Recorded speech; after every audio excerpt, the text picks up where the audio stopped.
Welcome to Dishing Up Nutrition with licensed nutritionists and dietitians from Nutritional Weight and Wellness. We explain the connection between what you eat and how you feel.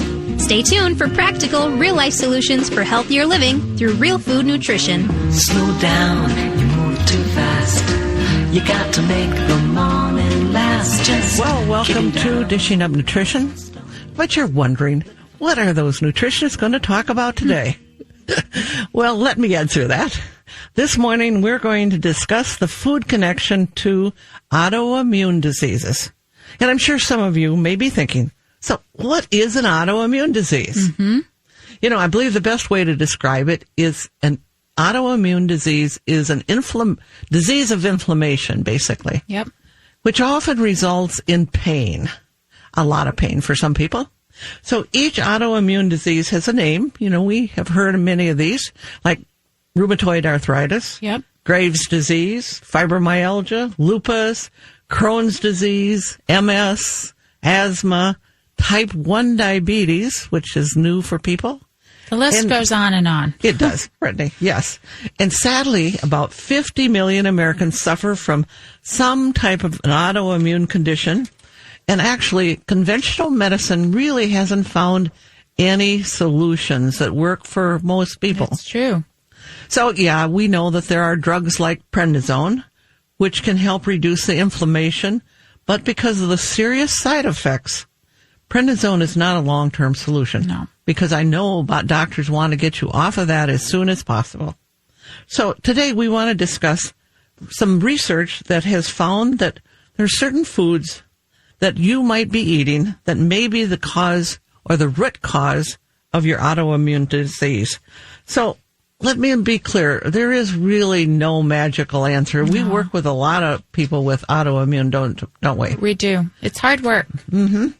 So you have to think, what are you eating that may be one cause? But we also understand that it's not the only cause of an autoimmune condition. You know, to join in us, you heard Brittany's voice already.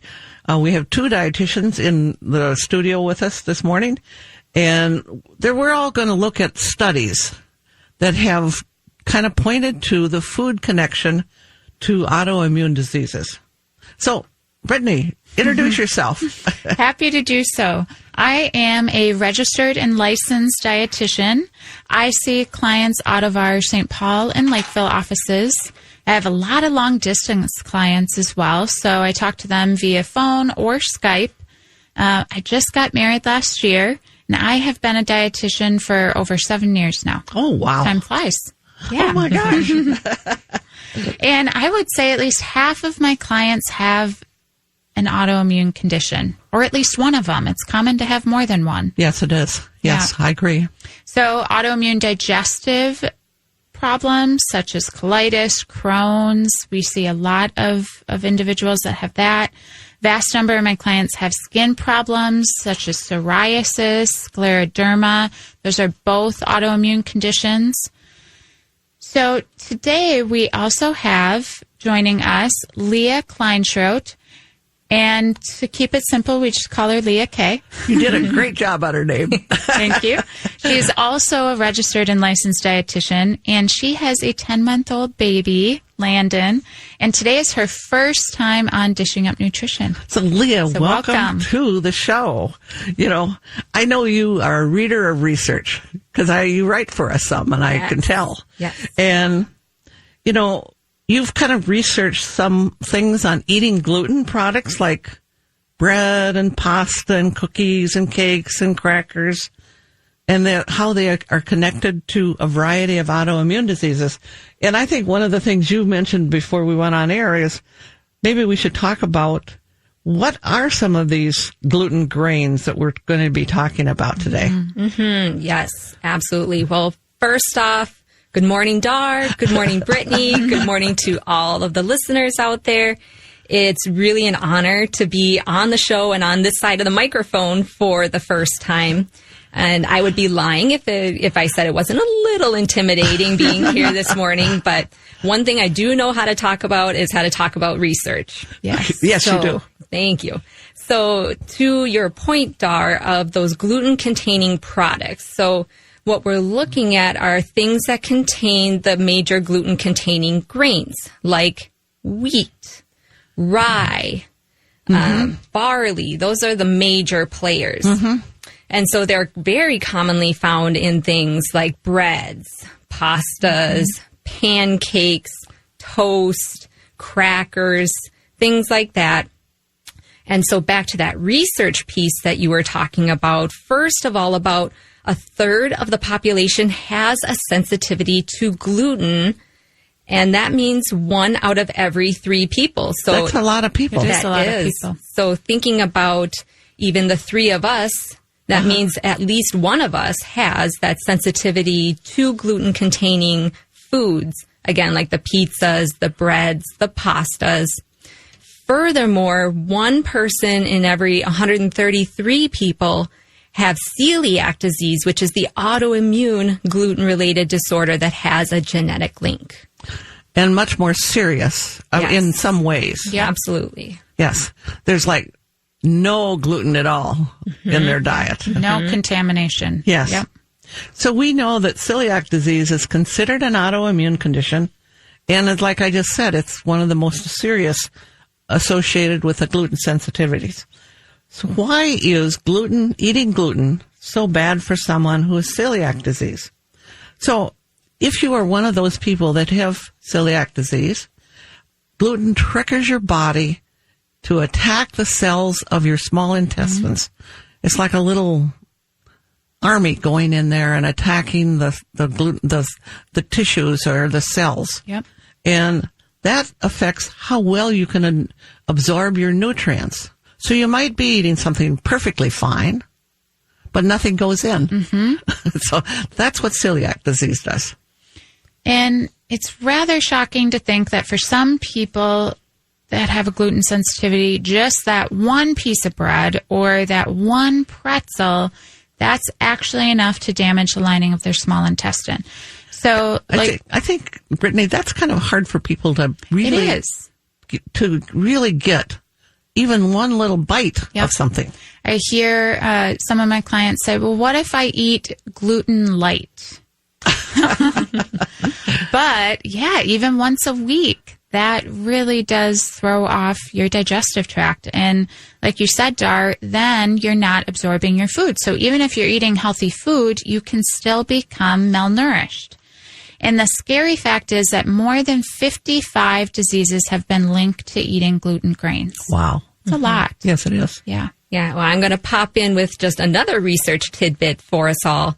So this particular research came out of Poland, and they found that people with celiac disease also had a higher risk of developing type 1 diabetes, rheumatoid arthritis, hyperthyroidism, and ulcerative colitis.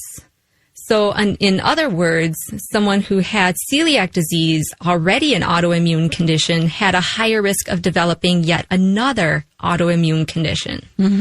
So bottom line is, if you are gluten sensitive or you have celiac disease, it is extremely important for you to avoid gluten grains at all costs. Kind of hard for people to understand that. It is. Yeah.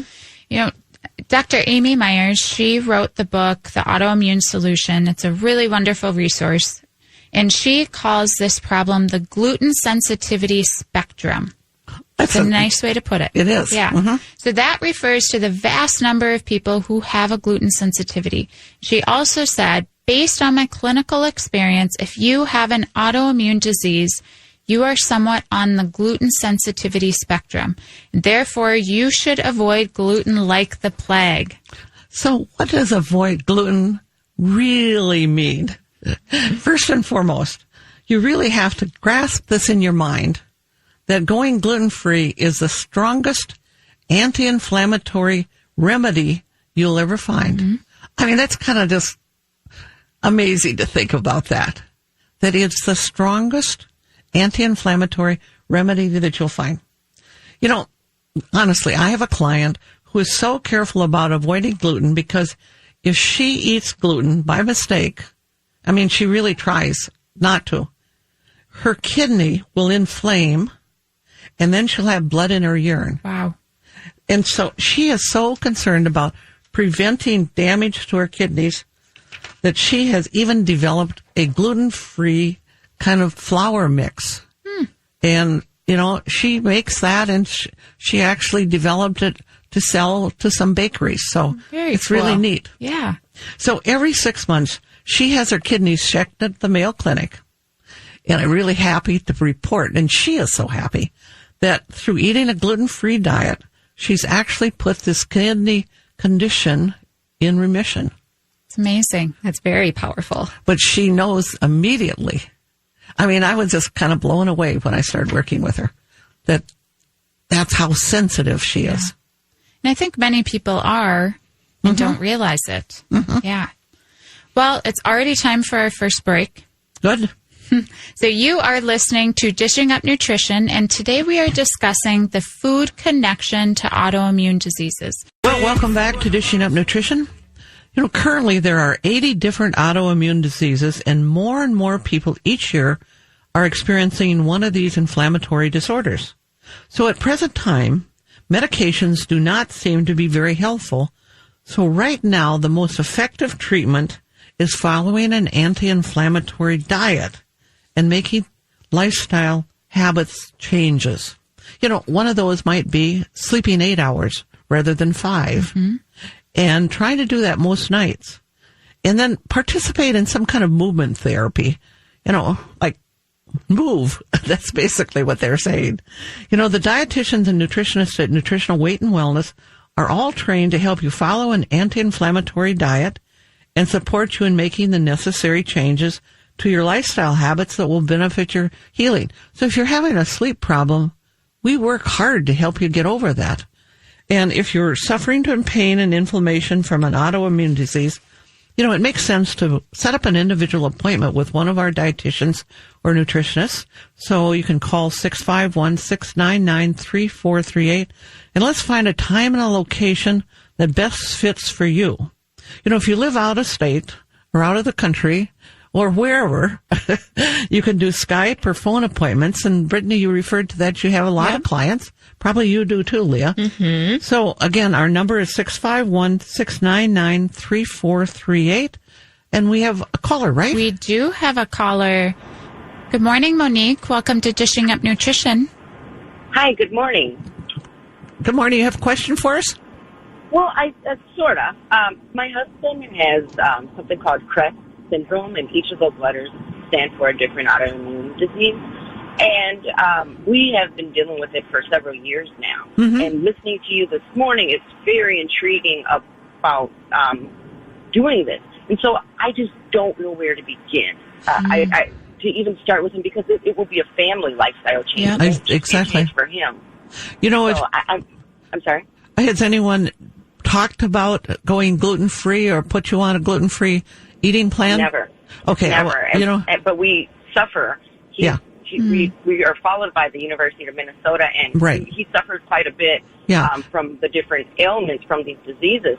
And they've tried experimental medications. We're on a regular type of medication, but it doesn't seem to control it or work very well for him. Yeah, it doesn't heal. This might be awesome. No. It just kind of deals with the symptoms a little bit, if you're lucky. You know what? Frankly, I would say make an appointment with one of the nutritionists, dietitians, and start, because he probably has a lot of food sensitivities, and it's like gluten. We don't know. Yeah, and so we can help. Basically, we can help figure that out for you. And Would it be beneficial for us both to come? Oh yes, definitely. Okay. Yes. So just call our number and make an appointment, and get on a program and start. You can't do everything overnight. But sometimes when people are suffering as much as your husband is, they can. It's because they're so motivated, so it's like we say, your diet is your best anti-inflammatory plan that you can possibly do. They just haven't found any medications that really seem to make a difference for people. So. I can believe that, definitely. So we will make an appointment, because I don't know. I haven't even talked to him about this, and I've never thought of this as being something related to it. But She's struggling so much. So it seems like, let's try something different. Yep, Okay. I I agree. appreciate that. Thank you. Thanks for the call. Thank We you. love it. Okay, where are we? Yeah. Well, and I think, it's important to know it sounds so overwhelming to go gluten-free. And so when we're meeting with people, we really lay out how exactly to do that and examples of what to eat. Exactly. So if you do, or if you are feeling overwhelmed, Recipes and the whole thing. Yeah. We just don't say, go to the internet and figure it out. So, Leah, where are we? Well, so we went on break. You were telling a story about your client who has the kidney disease and really has to be very careful about not exposing her body to gluten. And then we just had this caller who has, her husband has several autoimmune conditions. And so I was thinking about, some of the questions that I get when I am counseling clients, and we sit down, we talk about a gluten-free diet and how that is connected to their autoimmune disease. And they say, well, do I have to be 100% gluten-free? And then I always get this question too. Well, what about my gluten-free oatmeal? Can I still eat that? Oh, and I say, absolutely not. So gluten-free oatmeal is not an option. And my clients know that oatmeal is a forbidden grain.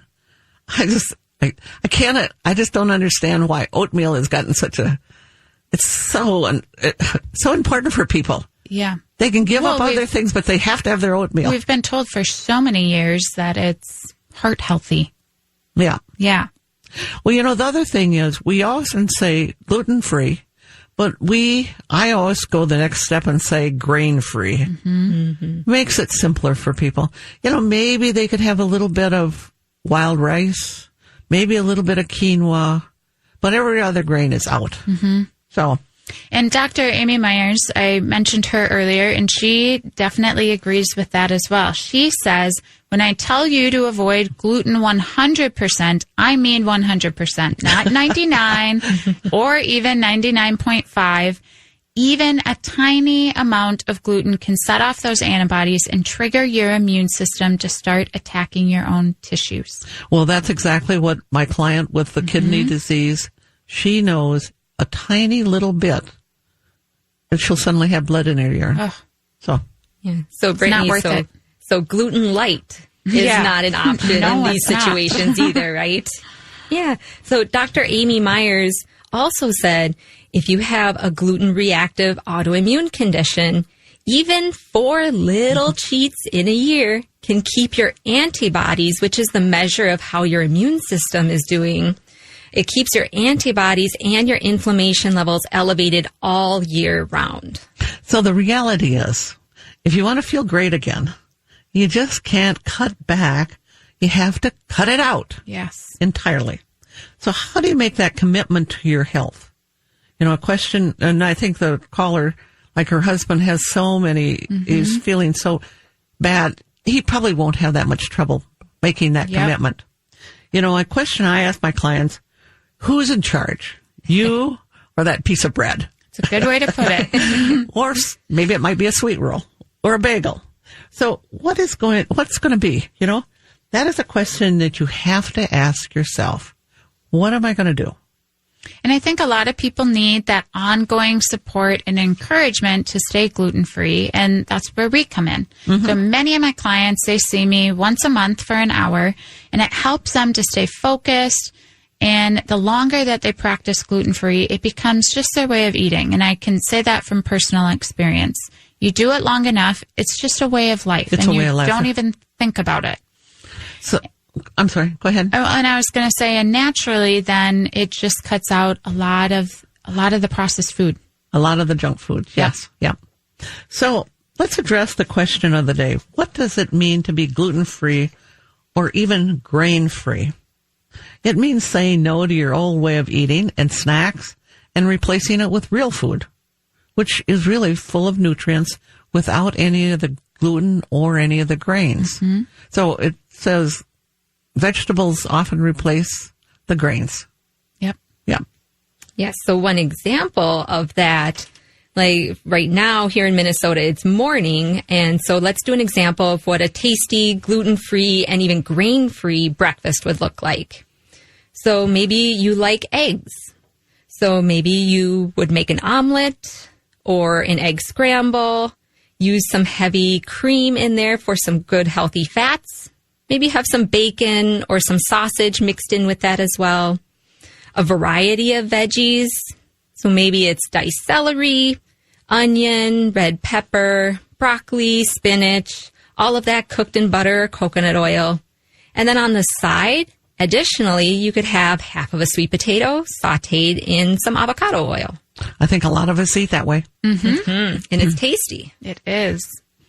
Or for lunch, you could make a batch of tuna or chicken salad with avocado oil mayonnaise, and that's easy to make, enough for 3, 4, 5 servings for the week. Just have it over a bed of greens or as a lettuce wrap or maybe stuffed in a pepper. And, to start off with, if it would help you, you could make homemade blueberry muffins made with almond flour. Yes. Just to give you a little something. They're a little heavier. Yep. But they taste great. They do. Absolutely. So, It's already time for our second break. So you are listening to Dishing Up Nutrition. And as a dietitian, I have developed a special interest in helping women with hormonal issues. And I was not surprised when I read the research that connected autoimmune diseases with high toxic estrogen levels. So how do you lower those toxic estrogen levels? Well, to put it simply, eating more vegetables, especially cruciferous vegetables, and that would be cabbage, broccoli, cauliflower, kale, spinach, Brussels sprouts. We also encourage everyone to add a serving of our fruits and greens powder to their morning protein shake, or some of them are delicious in just plain water. It gets you to get more fluid in you. And just 1 scoop of our fruits and greens powder has 20 servings of fruits and veggies, and that will help to lower those toxic estrogens, and they taste really good. So we have a number of flavors available in individual sample size packets, so you can try each of them and decide what you like, and then you can purchase a container that provides 20 plus servings. We also frequently have recipes available in our retail locations or online at weightandwellness.com for you to make at home. We'll be right back. Well, welcome back to Dishing Up Nutrition, brought to you by Nutritional Weight and Wellness. The week of July 23rd, so in about a month here, we're offering 7 new nutrition for weight loss programs across the metro area. I want to take a moment and read a comment from a woman who took the series earlier this year at our Mendota Heights location. She said, my cholesterol went from 216 to 163, and the ratio went from 4.2 to 2.5. That's great. That is great. My triglycerides went from 172 to 75. I think that's the most important part. I agree, Dar. And my fasting glucose went from 107 to 100. Another fantastic. Absolutely. And maybe her favorite part, oh yes, I also lost 13 pounds. I have fewer aches and pains and feel better all over. So you can experience these kinds of results too. All you have to do is sign up and show up. Call our office at 651-699-3438 or sign up online at weightandwellness.com. So, Brittany, do we have another caller? We do have another caller. Okay. Cindy, welcome to Dishing Up Nutrition. Do you have a question for us today?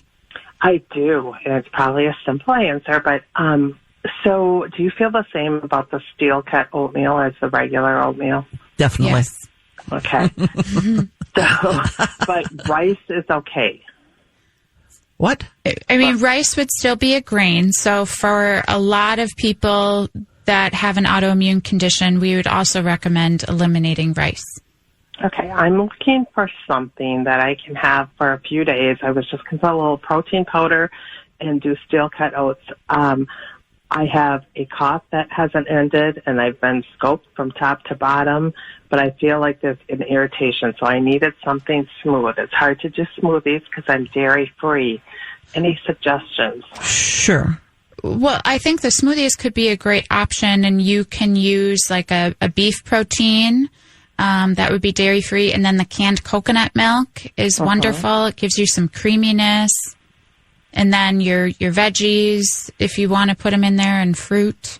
I'm thinking to skip fruits and veggies for a while just to really calm things down. Sure. Something very bland for a few days. That would be fine. Maybe put a couple of drops of vanilla in there to kind of, but, we have a protein powder that's called paleo protein. And so that works very well for people that have a dairy sensitivity. Yeah. Okay. And the coconut milk is key because it will heal your throat. Yeah. As you And I love that. Okay, thank you so much. Oh, thank you. Great call. Interesting questions that we have always. So, we were talking about what you can eat if you're going gluten-free. So here's one of my favorites is you put a pork roast in the crock pot, slow cooker, maybe with some root vegetables. And then you just let it, you just put it in there and let it cook for 6-7 hours. It comes out great. It's easy. And then maybe you just have some, a little bit of carrots or parsnips or potatoes on the side. And I always have some like sliced cucumbers or tomatoes. And you don't have to have bread or rice or crackers or any of that. And it's just great tasting. Sounds delicious. But I always buy grass-fed pork. Yes. None of this commercial stuff. Yes. Yes. So many people make the mistake of thinking, well, if I can't eat gluten, so thinking back to our questions about gluten-free oatmeal, then how about I just go ahead and buy gluten-free crackers, gluten-free breads, gluten-free muffins. And, they all tend to sit in the same area in the store. So, they've become abundant recently with that awareness of gluten sensitivity. Unfortunately, we typically have to break the news to clients that this isn't a great substitution for gluten-containing products. These gluten-free products are often made from rice, so there's another grain. Or soy. Or soy, yep, absolutely. And they're usually high in sugar, either from added sugars or, like I said, those rice products or the soy products that get substituted in.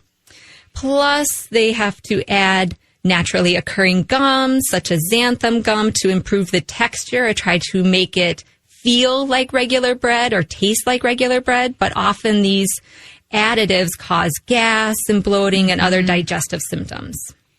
So it's better not to gluten-free products. Yep. And just stick with the naturally gluten-free foods. So adding a variety of vegetables, some low-carb fruits.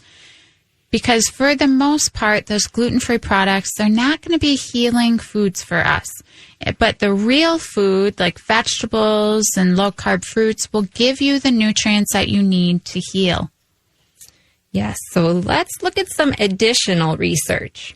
Many clients with an autoimmune disease ask us, well, should I be dairy-free as well? So our last caller mentioned that she does follow a dairy-free nutrition plan. And we know cow's milk is thought to be a trigger for an autoimmune response in type 1 diabetes. I bet that's new information for a lot of people. So that begs the question, like, what does that mean then? So it means that drinking milk might actually be a risk factor for developing, we mentioned type 1 diabetes, but potentially other autoimmune conditions. And research conducted back in 2002, so this is not new information, found that the casein protein in milk, which is the majority of the protein in milk, resulted in a higher level of antibody responses, and that increase may be relevant in autoimmune diabetes, so that type 1 diabetes. The casein protein from dairy was a factor for adults who developed type 1 diabetes. Isn't that interesting? Very interesting. So maybe that idea that you have to have your kids drinking milk is not a very good idea. So, Yeah, I don't think so. So, we think to be on the safe side, if you have an autoimmune condition and you've eliminated the gluten, we would highly recommend also trying to eliminate all dairy products, I'd say for at least 3 weeks, including butter. And then after that 3-week period, some people can tolerate the dairy products that can contain little casein, like butter, cream cheese, ghee. So after that 3-week period, you could try to reintroduce them and see how you feel. Mm-hmm. But, one of our clients, she can feel an increase in her asthma symptoms whenever she eats a butter-heavy cream. So isn't that interesting? Yeah. Yeah. So since she's begun just using coconut oil, nut butters, coconut milk, she's free of her asthma symptoms, no inhalers, no medications. It's amazing. So diet really is a very powerful force in our health, which leads us to an interesting link between sugar and Alzheimer's. And, some experts do believe that there's an autoimmune connection to Alzheimer's as well. Mm-hmm. Mm-hmm. So let me share another piece of research this morning.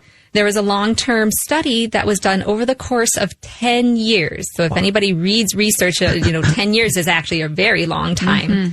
And they followed 5,189 people, and that's a lot of people for one study.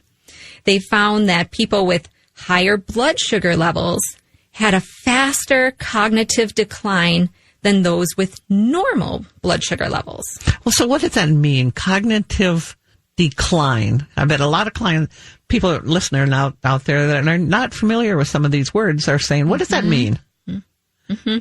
So cognitive decline, when I think about that or try to describe that to my clients, it usually comes back to memory more often than not. Are you having trouble pulling words out? Is that name just on the tip of your tongue, but you can't quite pull it out? So, you mean those senior moments? Yes. Yes. The senior moments that could happen at any age. At age 30. Yeah. And so these higher blood sugar levels that affected people's memories did not have to be in the diabetic range, but even those in the pre-diabetic range were at risk. So blood sugar levels slightly higher than normal or in that pre-diabetic range showed more memory loss. So forgetting was more common in these individuals. And prediabetes actually affects about 86 million Americans. So let's take a minute and have people realize, what do we mean by these diabetic numbers, these, pre-diabetic, or what's normal blood sugar, or some of that, because everybody that goes in for their annual physical have a glucose number. Yep. So, and it's usually a fasting glucose. They don't want you to eat before, so they can figure out what your fasting glucose is. So what's a good number? It's dietitians. What do you recommend? Below 100. Below 100. 70 to 100. Mm-hmm.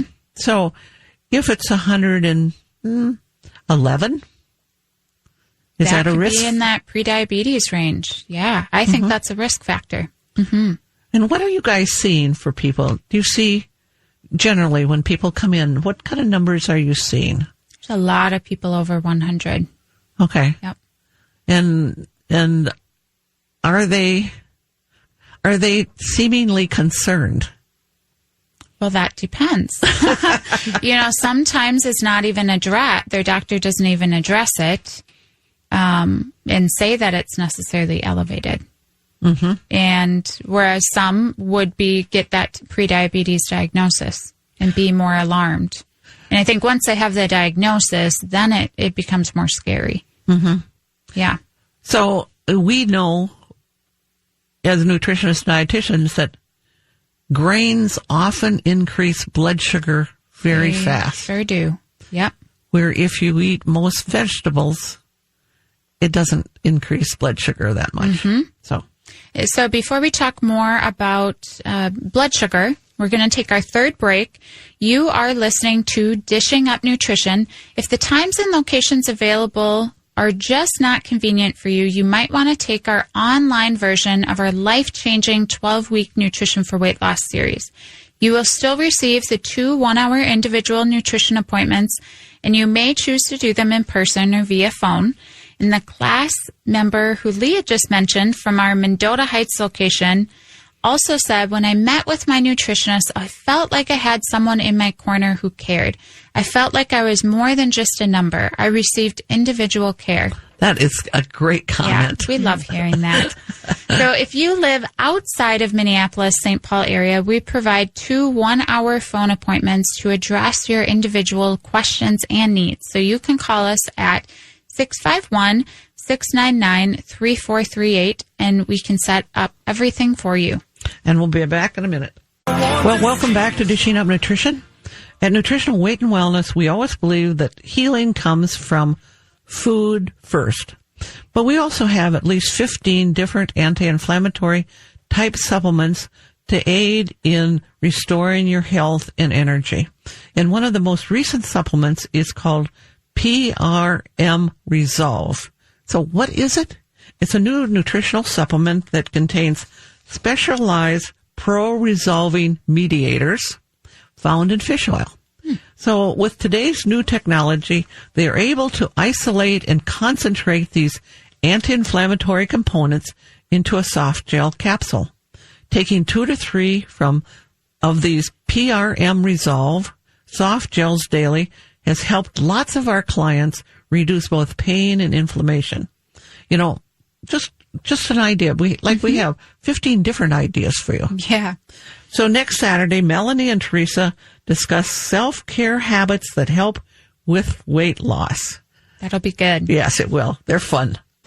So while we were on break, there was a caller who did not want to stay on the line, but he was wondering if we could share some hidden sources of gluten. Well, my number one is gravy. Mm-hmm. People don't think of it as having gluten. Yep. Soy sauce is a big one, but you can easily find Bragg's liquid aminos or coconut aminos. That would be a gluten-free soy sauce alternative. So, Leah, what comes to your mind when you think? Well, I tend to think different seasonings, especially the things that have blends of lots of different herbs, salts, things like that. They sneak some gluten in there. Another thing that I think about, so when you go out to restaurants, it can kind of be like the wild, wild west out there. You don't know exactly what you're getting necessarily in your food. And I know going out to breakfast, some places, say if you ordered scrambled eggs or an omelet, to try to make those eggs a little more fluffy, they tend to add a little, say, pancake flour into the egg mixture. So even if you're ordering the eggs, you may still be getting some gluten. Yeah. Good to know. So another one that I know that Cassie always talks about, that if they don't cook on separate griddles or that they could be contaminated with gluten, or they need to use different cutting boards. Yep. Yes. So there's just so many things. It's you have to be really on guard especially if you have celiac disease or any kind of gluten sensitivity. Yes. So we were talking about different studies, and a study was in 2012, took 1,000 people and put them into 4 groups based on how much of their diet came from carbs. The group who ate the most carbs had 80% higher chance of developing mild cognitive impairment, or basically they were on their way to dementia. A person with mild cognitive impairment can feed and dress themselves or herself, but they have trouble with more complex tasks. You know, just being able to feed and dress yourself, that doesn't sound much like a mild cognitive or a mild memory loss. It sounds like a significant memory loss to me. So it's like processed carbs are not good for us. No, they are not. So what is that connection between high blood sugar levels and dementia? Well, the high blood sugar levels or diabetes, they're going to weaken our blood vessels, which can increase the risk of mini strokes in the brain. And a higher intake of simple sugars can make cells in the brain insulin resistant. And often Alzheimer's is called type 3 diabetes for that reason. So that insulin resistance in the brain, that can cause the brain cells to die. So brain cells dying off, that could happen in your 40s, your 50s, your 60s. It's not just happening in your 70s or 80s. And hopefully not in your 80s. That doesn't have to happen. No, it doesn't. That's a very good point. Doesn't have to happen at all. So consider all of those people who drink 6 to 10 cans of pop a day. That's about 100 teaspoons of sugar they are consuming each and every day. And you know what? A lot of people would have no idea that there are people that do that. Mm-hmm. But we see them all the time. Yep. You know, the reality is the food decisions that we make when we are relatively young can affect our future brain function. Think of Alzheimer's as a slow burning fire that you're totally unaware of and you don't even see when it gets started. Mm-hmm. By the time you do see the signs, it is usually too late to put out the fire. Sad. It is very sad. Mm-hmm.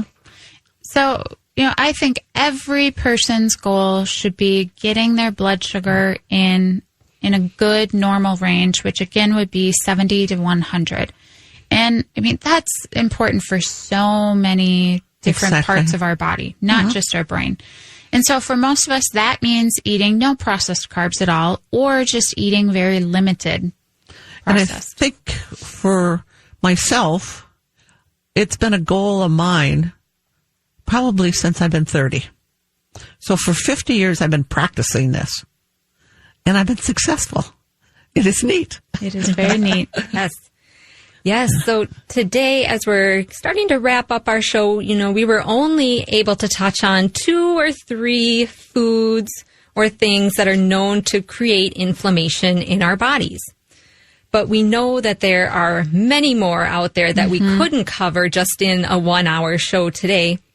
And we also know, all of us here working with many, many different clients, that each person has individual reactions or different foods that they tolerate or that may cause inflammation in their bodies.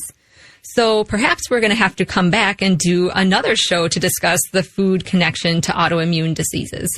So let's recap. If you have an autoimmune condition, here's some ideas. Eliminate all gluten grains. Reduce your consumption of sugar and processed carbs. Beware that the protein and dairy products may be a problem for you. So we challenge you to stop eating bread, pasta, pizza, crackers, bagels, cakes, cookies, muffins, and pancakes, or anything containing gluten for the next 3 weeks, and see how much better you feel. If your friends question your decision, they say, we hear this all the time. Yeah, we do. But bread has been around forever. How can it be a problem for you? And you reply by saying, current research supports my decision. And in 3 weeks, I think your health will improve. You'll have more energy, less inflammation, fewer aches and pains. And that'll be the best proof that you made the right decision. If you've heard today there is a food connection to autoimmune diseases, it is so true. Yep. It may be not the only connection, and we agree. There's many different connections, but it's a strong connection and is a very real connection. So if you're suffering from an autoimmune disease and would like to feel better, make an appointment. That's what we do. We sit down, we figure out what you might be sensitive to. We design an eating plan that's very livable. It's good food. You'll be eating better than you've probably be eaten for years. You're not going to be starving. No. And we can actually make some of those, help you make those changes.